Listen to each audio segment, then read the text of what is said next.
I learned early that being the youngest in the Anderson family meant being invisible. While my sister Victoria climbed the corporate ladder at Anderson Technologies, the family business our grandfather founded, I was the one who answered phones at the reception desk. 29 years old with an MBA from Stanford, and my own family introduced me as the girl at the front desk. Emma handles our phones, Mom would say at charity galas, her tone apologetic. She's still figuring out her career path. Victoria, 34 and director of marketing, would smile and add, not everyone is cut out for leadership positions. Emma's found her comfort zone. I'd smile back and change the subject. They had no idea I'd been attending evening executive board meetings for the past 18 months, working directly with the senior partners who were orchestrating a carefully planned leadership transition. My receptionist job was a temporary cover while I learned every department from the ground up, just as our late grandfather had specified in his succession plan. The plan he'd shared with me privately before his death. The plan that made me chairman-elect of Anderson Technologies board, pending the official announcement at today's quarterly meeting. But my family didn't know that yet. The tension had been building for months. Victoria had been positioning herself for a promotion to vice president, leveraging our family name and her 8 years with the company. She'd started treating me worse than usual, as if my presence at reception somehow diminished her executive image. Can't you at least dress more professionally? She'd hissed at me last week in the lobby. You make the whole family look bad when clients see you at that desk. I was wearing a tailored navy suit that cost more than her monthly car payment, but I just nodded. I'll keep that in mind. Today's quarterly company meeting was supposed to be Victoria's moment. She'd prepared an elaborate presentation about her marketing initiatives, invited extended family members, and even reserved the executive conference room for a celebration lunch afterward. She'd been dropping hints for weeks about big news and career milestones. She had no idea the board was planning to announce something much bigger. I arrived at the office at 7:30 as usual, settling into my reception desk with my coffee. The building was mostly empty this early, just security and the cleaning crew finishing their rounds. I reviewed my notes for the board meeting scheduled for 11. The real meeting, not the company-wide presentation Victoria had planned for 10. You're here early, Victoria's voice cut through the quiet lobby at 8:15. She was dressed in a designer suit, her hair professionally styled, carrying a leather portfolio that probably cost $1,000. Try not to embarrass the family today, okay?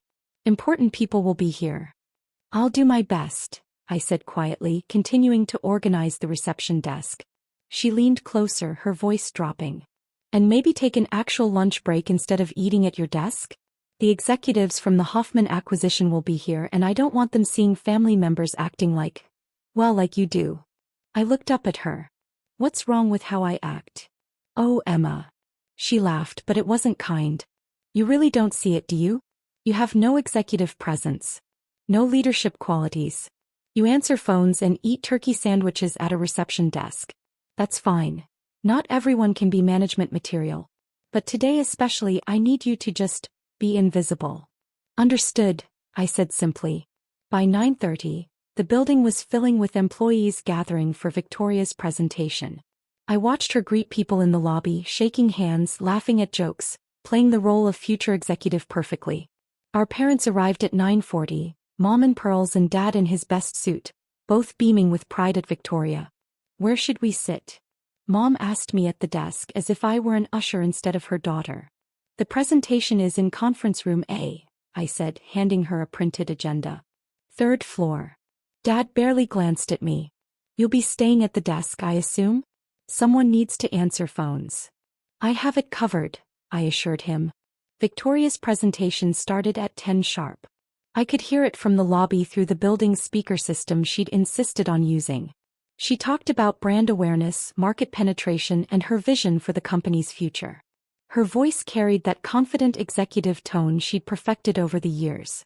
Anderson Technologies needs bold leadership for the next generation, she announced. Someone who understands both our legacy and our future potential. Someone ready to make the tough decisions that will keep us competitive. I heard our father's voice boom. That's my girl. The presentation lasted 40 minutes. Victoria covered quarterly results, marketing initiatives, and strategic partnerships. It was actually quite good. She was talented at her job, I'd give her that. but she kept making subtle references to new leadership and upcoming changes that made it clear she expected to be promoted today. She had no idea those changes had nothing to do with her. At 10:50, people began filtering out of the conference room, heading to their departments or grabbing coffee. Victoria emerged with our parents, all three glowing with satisfaction. They approached my desk and I could see Victoria was riding high on the successful presentation. "That went well," she said, not quite looking at me. The executive seemed impressed. "It was a good presentation," I agreed. "Victoria's going places," Dad said proudly, putting his arm around her shoulders. "Real executive material. Takes after me." Mom nodded. "We're so proud, honey. The family name is in good hands." Victoria glanced at me and I saw something calculating in her eyes. "You know, Emma, you could probably move up from reception eventually. Maybe to executive assistant? If you worked really hard and took some night classes." "That's generous of you to think of her career," Mom said, patting Victoria's arm. I checked my watch. 10:54. The board meeting would convene in 6 minutes in the executive boardroom on the 22nd floor. The real meeting where the actual decisions got made. "I should mention," I said quietly, "I have a meeting at 11. Victoria laughed. "A meeting? Emma, receptionists don't have meetings." "This one does," I said, standing up from my desk. "What kind of meeting?" Dad asked, looking confused. "A board meeting," I said simply. The way Victoria's expression shifted from confusion to condescension was almost comical. "Emma, I think you're confused. The board meeting is for executives only.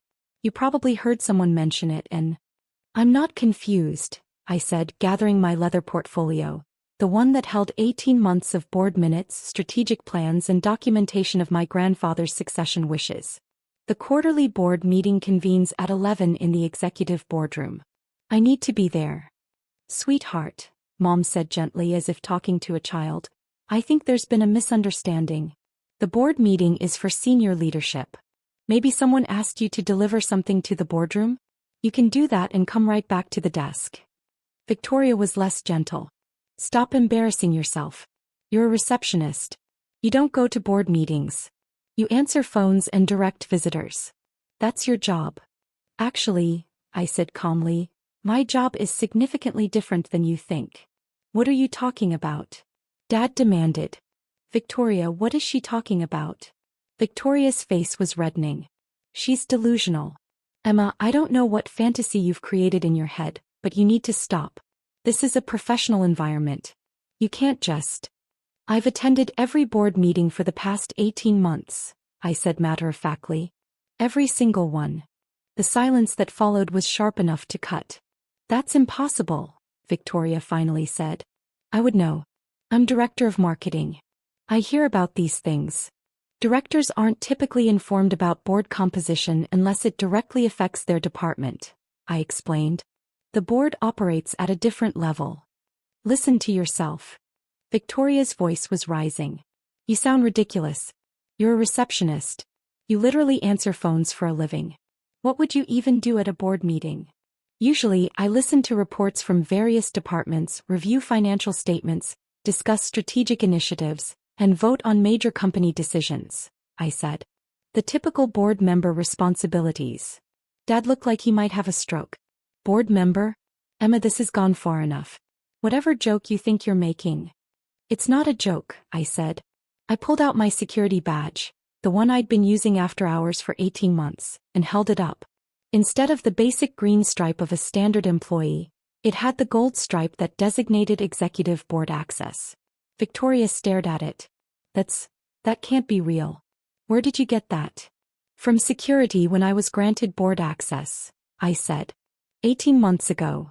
"That's impossible." Victoria snatched the badge from my hand, examining it closely. "This has to be fake. Did you make this? Is this some kind of sad attempt to—" "Ms. Anderson?" A voice interrupted us. James Mitchell, the company's chief operating officer, had appeared in the lobby. He was 62, silver-haired, and had been with Anderson Technologies for 27 years. "We're ready to convene. The other board members are waiting." Victoria whirled on him. "Mr. Mitchell, I'm so sorry. My sister has been making these bizarre claims about attending board meetings. I don't know what Claims. James looked genuinely confused. Ms. Emma Anderson has been on the board for 18 months. Surely you knew that. The lobby had gone very quiet. Several employees who'd been passing through had stopped, sensing drama. That's impossible, Victoria said, but her voice had lost some of its certainty. She's a receptionist.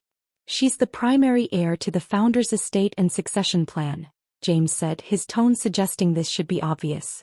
Per your grandfather's wishes, she's been training in every department while attending board meetings. Today we're announcing her appointment as chairman. I watched the words hit my family like physical blows. Chairman. Dad's voice was barely a whisper. Chairman of the board, James confirmed. The position has been empty since your father passed. Ms. Emma Anderson will be assuming that role effective today. Victoria's face had gone from red to white. No, that's not. I'm the one with executive experience. I'm the director of marketing. I gave the presentation today about leadership which was excellent, James said kindly. Your marketing work is valued. But the chairmanship was designated in the founder's succession plan. He was quite specific about his wishes. Mom found her voice. But Emma never said anything. We had no idea she was even. At Ms. Emma Anderson's request, we maintained discretion, James said. She wanted to learn the company from the ground up before taking on the chairman role. Hence the reception position. It allowed her to observe how the company functions at every level. She's been playing receptionist? Dad said incredulously. For 18 months? I've been learning the business, I corrected quietly. Every department, every function, every employee level. Grandfather's plan was very specific about understanding the company from every angle before taking leadership. Victoria was shaking. You let us all believe you were just, and you were. I was preparing, I said simply. The board meeting, James said, checking his watch. We should begin. Miss Anderson. Wait, Victoria grabbed my arm. This can't be happening. I've worked for this company for 8 years. 8 years. I've built my career here. I've earned a promotion, a leadership position. You can't just sweep in after playing secretary and take. I'm not taking anything from you, I said gently. You're still director of marketing. That hasn't changed. But I should be VP at least. I should be on the executive track. How is this fair? Fairness isn't always about time served, I said. Grandfather made his decision based on what he thought was best for the company's future. I didn't ask for this role. He chose me. Because you manipulated him. Victoria's voice cracked. You were always his favorite. You used that too. Miss Victoria Anderson, James's voice cut through her accusation firm now. I'd be very careful about what you say next. Accusing the chairman of the board of manipulation is serious. And frankly unfounded. Your grandfather's succession plan was created with legal counsel and filed with the board years before his death. Emma was still in college when he made these arrangements. The security guard had moved closer, I noticed. So had several other employees watching the scene unfold. I don't understand, Mom said, looking between Victoria and me. Emma, why didn't you tell us? Because I asked her not to, James said. The board felt it was important for her to learn without the pressure of family expectations. We've been very impressed with her discretion and her dedication to understanding the business. The board meeting, I said again, checking my watch. I really do need to be there. Of course, James said. Shall we? I picked up my portfolio and moved toward the elevator. James fell into step beside me. Behind us, Victoria's voice rose. This isn't over. You can't just. Ms. Victoria Anderson, James said without turning around. I'd suggest you return to your department. We have a board meeting to conduct. The elevator doors closed on my family's shocked faces. That was uncomfortable, James said mildly as we rose toward the 22nd floor. Necessary though, I replied. Your grandfather would be proud, he said. You've handled this transition with remarkable professionalism. The executive boardroom was exactly as I'd seen it dozens of times before. A long mahogany table, leather chairs, floor-to-ceiling windows overlooking the city. The other board members were already seated. Margaret Chin, our CFO, David Okoye representing our primary investors, Patricia Hoffman, CEO of our recent acquisition, Robert Santos, our technology director, and 3 independent board members who'd served since my grandfather's time. "Good morning," I said, taking my seat at the head of the table, my grandfather's seat, the chairman's seat. "Good morning, Ms. Anderson," they chorused. "Before we begin the formal agenda," Margaret said, "I think we're all curious about how the announcement went downstairs." "About as expected," I said. "My family was surprised." "Surprised is putting it mildly," James said, sitting down. "Your sister was quite vocal." "Victoria will adjust," I said, though I wasn't entirely sure that was true. "Shall we begin?" The meeting covered quarterly financials, the Hoffman acquisition integration, budget approvals, and strategic planning for the next fiscal year. It was familiar territory after 18 months of observation and participation. But today was different. Today I wasn't just participating. I was leading. "The Hoffman integration is ahead of schedule," Patricia reported. "We're seeing synergies we didn't anticipate, particularly in the research and development divisions." "Excellent," I said, making notes. "David, have the investors expressed any concerns about the integration costs?" "Some initial questions," David said, "but the early results are reassuring them. The stock price has remained stable." We worked through the agenda methodically. Budget approvals for new initiatives. Personnel decisions for senior positions. Strategic partnerships requiring board approval. The meeting lasted 90 minutes, and by the end I felt the weight of what I'd taken on. "One final item," Margaret said. "The announcement to employees and shareholders. How would you like to handle that?" "Press release this afternoon," I said. "Company-wide email from me introducing myself as chairman. And I'd like to schedule individual meetings with department heads over the next week." "Including your sister?" James asked carefully. "Especially my sister," I said. "She's director of marketing. I need to work with her professionally regardless of family dynamics." The board members nodded approval. "Then I believe we're adjourned," I said. "Thank you all for your support during this transition." As the board members filed out, Margaret lingered. "Your grandfather would be incredibly proud," she said. "He knew exactly what he was doing when he chose you." "I hope so," I said. "This is more responsibility than I've ever had." "You've been preparing for 18 months, she reminded me. "And you've impressed everyone on this board with your judgment and dedication. Trust that." After she left, I stood alone in the boardroom looking out at the city. Somewhere in the building below, my family was processing what had just happened. My phone had been buzzing with texts, but I'd been ignoring it during the meeting. Now I looked at the messages. "Victoria, we need to talk. Now." "Mom, Emma, please explain what's happening. Your father is very upset." "Dad, call me immediately." "Victoria again, you manipulated grandfather." "I'm consulting with lawyers about the succession plan." I took a breath and called Victoria first. "How could you?" she answered immediately, her voice shaking with fury. "How could you let us all think you were nothing while you were planning this?" "I wasn't planning anything," I said calmly. "I was following grandfather's succession plan." "His succession plan that you obviously influenced. You were always his favorite. You manipulated an old man into—" "Victoria, stop," I said firmly. "Grandfather created that plan with legal counsel years before his death. I was in college. I had no influence over his decision." "Then why you?" Her voice cracked. "I'm the one who's worked here. I'm the one with experience. I'm the one who deserves." "This isn't about deserving," I interrupted. "It's about what grandfather thought was best for the company. The company I've dedicated 8 years to." "And you're still director of marketing," I said. "Your position hasn't changed. You're still valued. Your work is still important. But you're chairman." The word came out like an accusation. "You're in charge of everything. After playing receptionist and letting everyone treat you like you were nothing." "I was learning," I said. "Every interaction, every department, every function. That's what grandfather wanted. Someone who understood the company completely from every angle."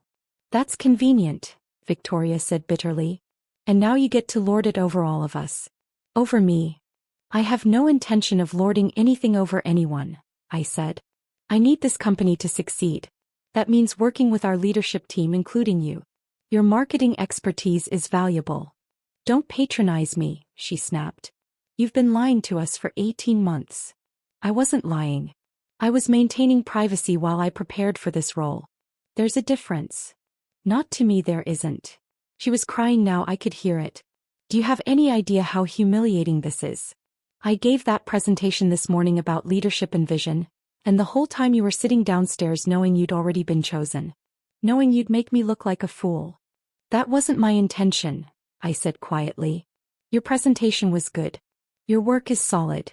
But not good enough to be chosen. Not good enough to matter. Victoria. I need to go, she said. Mom and Dad are waiting. We need to figure out what to do about this. There's nothing to do, I said. The succession plan is legal and final. The board has approved my appointment. This is happening. We'll see about that, she said and hung up. I sat down in the chairman's seat, feeling exhausted. My phone buzzed again. Mom this time. Emma, your father wants to speak with you, she said when I answered. He's very upset. Put him on, I said. Dad's voice was cold. I want to know how you manipulated your grandfather into this ridiculous succession plan. I didn't manipulate anyone, I said tiredly. Grandfather made his decision years ago with legal counsel. The board has all the documentation. You expect me to believe he chose you, a girl who answers phones, over Victoria who has actual executive experience? I have executive experience now, I said. 18 months on the board, working with every department, learning strategic decision-making. That was grandfather's plan. It's absurd, Dad said flatly. Victoria is the obvious choice. She's older, more experienced, more suited to leadership. You're going to destroy this company. I'm going to do my best to grow this company, I replied. Just as grandfather wanted. Your grandfather was senile at the end, Dad said, and I felt anger flash through me for the first time. He was sharp as ever when he created that succession plan, I said, my voice hardening. And if you want to challenge it legally, you're welcome to try. The board will defend it, and they have significantly more resources than you do. Grandfather made sure of that. Are you threatening us? Dad demanded. I'm explaining reality, I said. I didn't ask for this position. I didn't manipulate anyone. Grandfather chose me because he thought I was right for the company's future. I intend to honor that trust. If you can't accept that, then we'll have a difficult family relationship going forward. But the business decision is final. Dad was silent for a long moment. This is what you wanted all along, isn't it? To be above your sister. To prove you were better. No, I said honestly. What I wanted was to make grandfather proud and help his company thrive. The title is secondary to that goal. I don't believe you, he said. Victoria is devastated. Your mother is confused. And you're sitting in your grandfather's chair acting like you've earned the right to be there. I spent 18 months earning that right, I said. Learning, observing, preparing. I've put in the work. By lying to your family. By maintaining privacy while I learned. That's different. Not to us, Dad said, echoing Victoria's words. You made fools of us. That was never my intention. But it's the result, he said coldly. Don't expect us at family dinners for a while. Victoria needs time to process this betrayal. Betrayal. I repeated. Dad, I followed grandfather's wishes. How is that betrayal? You let us believe you were nothing, he said. That's the betrayal. The lies. The deception. The year and a half of pretending to be something you weren't. I was exactly what I appeared to be, I said. A receptionist who was also training for leadership. Both were true. We're done talking, Dad said. Your mother and I need to help Victoria through this. He hung up before I could respond. I sat in the empty boardroom, feeling the weight of what had just happened. I'd known my family would be upset. I'd prepared for that. But hearing the anger and hurt in their voices was harder than I'd expected. My phone buzzed with an email notification. The company-wide announcement had gone out. Subject: Leadership Transition Announcement. Dear Anderson Technologies team, it is my honor to announce that Emma Anderson has been appointed chairman of the board of directors, effective immediately. This appointment fulfills the succession plan established by our founder, Jonathan Anderson, and represents the next generation of leadership for our company. Ms. Anderson has been preparing for this role over the past 18 months through comprehensive training across all departments and active participation in board governance. Her deep understanding of our operations, strategic vision, and commitment to our founding principles make her the ideal choice to lead Anderson Technologies into our next chapter. Please join me in congratulating Ms. Anderson on this appointment. Sincerely, James Mitchell, Chief Operating Officer. My phone immediately started buzzing with messages from colleagues I'd worked with over the past 18 months. Congratulations. Surprise. Questions. Support. But nothing from my family. I spent the afternoon in individual meetings with department heads, formally introducing myself in my new role. Most were supportive, though I could see shock in many faces. The receptionist they'd been greeting for 18 months was now the chairman of the board. I had no idea. The director of operations told me. You seem so normal. I am normal, I said. This is just a different job title. But we both knew it wasn't that simple. By 5 o'clock I was exhausted. I returned to my office, the chairman's office, though I still couldn't quite process that, and found Victoria waiting in the hallway outside. We need to talk, she said. Her eyes were red from crying, but her voice was steady. Come in, I said, unlocking the door. The office was exactly as grandfather had left it. I hadn't changed anything yet. His photos were still on the walls, his books on the shelves, his desk exactly as he'd arranged it. Victoria looked around and I saw something break in her expression. He really wanted this for you, she said quietly. Didn't he? Yes, I said simply. Why? She turned to face me. I need to understand why. What made him choose you over me? I sat down, gesturing for her to do the same. He never told me directly. But from what the board has shared, he thought I had the temperament for long-term strategic thinking. The patience to build something lasting rather than quick wins. The ability to see the company as a whole rather than just one department. And I don't have those qualities? Victoria's voice was bitter. You have different strengths, I said carefully. Your marketing work is brilliant. You're dynamic, creative, excellent at execution. But grandfather wanted someone who would preserve the company's culture while growing it. Someone who would prioritize long-term stability over short-term gains. So I'm too ambitious, she said. Too focused on results? You're focused on the right things for a marketing director, I said. But chairman requires a different focus. It's not better or worse. It's different. Victoria was quiet for a long moment. I hate this, she finally said. I hate that you were chosen. I hate that I didn't see it coming. I hate that everyone at this company now knows I thought I was going to be promoted and instead my little sister became my boss. I'm not your boss, I said. The chairman doesn't manage department directors. You report to the COO, same as before. But you're in charge of everything, she said. Of the whole company. Of the board that makes all the real decisions. Don't pretend this doesn't change everything. It does change things, I admitted. But it doesn't have to change us. We're still sisters. Are we? She looked at me directly. Because right now I don't know who you are. The sister I thought I knew wouldn't have deceived us for 18 months. Wouldn't have let us treat her like she was nothing while secretly being groomed for the top position. I don't know this person. I'm the same person I've always been, I said quietly. I just had information you didn't. That's not a small thing, Emma. That's everything. She stood up. I need time. We all need time to process this. Don't expect things to be normal at family gatherings. I understand, I said. She walked to the door, then paused.